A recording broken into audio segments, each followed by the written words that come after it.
Ai nevoie să creezi un mailbox, dar fără licență și mai mulți lucrători să o acceseze?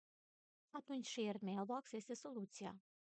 Pentru aceasta putem crea Shared Mailbox în centrul Admin Center de la Microsoft. Mergem la Shared Mailboxes, facem click pe Add a Shared Mailbox, îi dăm numele, în cazul nostru îi vom spune Accounting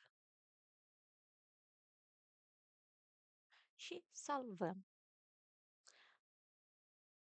Odată ce am creat, adăugăm membrii sau lucrătorii care au nevoie să acceseze acest shared mailbox. Așa.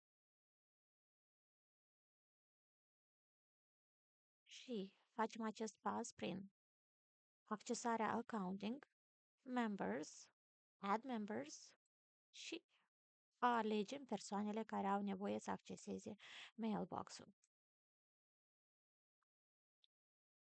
Odată ce am adăugat lucrătorii, așteptăm de la 5 la 30 de minute și lucrătorul ar trebui să vadă mailbox-ul în contul Outlook.